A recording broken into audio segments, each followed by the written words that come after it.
Hey everyone, welcome back to episode 15 of GG3 for the month of June. I hope everyone's been having, a good time, or, keeping safe. Things seem to be getting a bit better with, vaccine and coronavirus, but let's not drop our guard now. So for this past month, I've just been reading, single issue comics. So with that being said, I'm going to show you guys what I've been reading for the past month.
Alright, so for my Grand 3, I decided on Robin number 2, The Many Deaths of Layla Star number 1, and Nocturna number 3.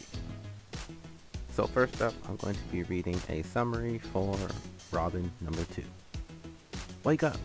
After the shocking events of Robin number 1, Damien has learned the deadly rules of Lazarus Island the hard way. Now he must prove that he belongs in the tournament and uncover its secrets. But his only ally is the daughter of one of his greatest enemies, Ravager. In this tournament, only one fighter can get out alive. Ready for round 2? Fight! So yeah, some things I liked about this issue was, the explanation they gave to the ending of number 1. Trying not to spoil things. I was okay with that. Made sense to me. Almost video game like, you can say. I guess when they explain the rules and going forward. Still enjoy Damien's character in this. The other people don't seem bad either. From some of the characters that we got little glimpses of so far.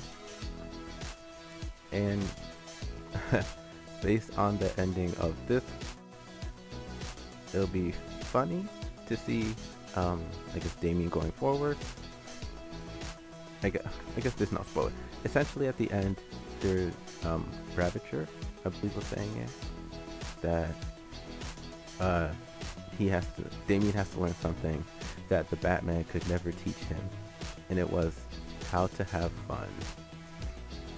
And they arrived, at the shore of some beach, and the other contestants are partying. I can see it now. I can see Damien learning how to have fun. Next up, we have The Many Deaths of Layla Star number 1. A powerful new series for fans of The Wicked, plus the Divine and the Dreaming from Ram V, Justice League Dark, and Felipe Andrade, Captain Marvel, that explores the fine line between living and dying in Mumbai through the lens of magical realism. With humanity on the verge of discovering immortality, the avatar of death is fired and relegated to the world below to live out her now finite days in the body of a 20-something Layla star in Mumbai. Struggling with her newfound mortality, Layla has found a way to be placed in the time and place where the creator of immortality will be born. But will Layla take her opportunity to permanently reverse the course of future history, or does a more shocking fate await her? So,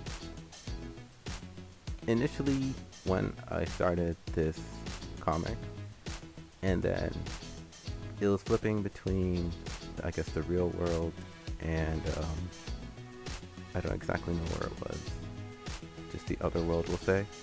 And they were talking about cause essentially the other world is kind of like a business, at least part of it. So when they said, oh, Layla, I'm sorry, not Layla, Death is going up the elevator or something like that, I was kind of thinking, you know, figuratively. But then Death comes out the elevator and she has a meeting with, I don't know if the person has another name besides Sir, because everyone just called him or called it Sir. So it was literal death, and it was kind of funny how, as I said, she was getting laid off because the human was being born, who is going to create a way for mortals to live forever, so immortality. So she was just arguing. It was even funny, the conversation they were having. He's like, "Oh, how long have you been with the company, Death?" And he's like, "Feels like it's been an eternity." And she's like, "It has been an eternity." So yeah, it was funny, the interaction between Sir and Death. And I don't know, I found it interesting how, I guess, they were essentially allowing humans to go forward with discovering immortality, because I'm sure there'd be other, well, maybe not. I guess Death would be the first person to get laid off. I don't know who else. But yeah, that whole interaction was funny. Then she finds a way to be reincarnated, kind of. Close to the person who's going to create immortality. And then, yeah, she has to decide if she's going to kill this person or whatever else. So yeah, it was, I don't know, it was very interesting, the thoughts that were going through her head. And she was talking to a ghost, I believe, or a spirit, who kind of lives in the hospital. And then the ending of the first issue, I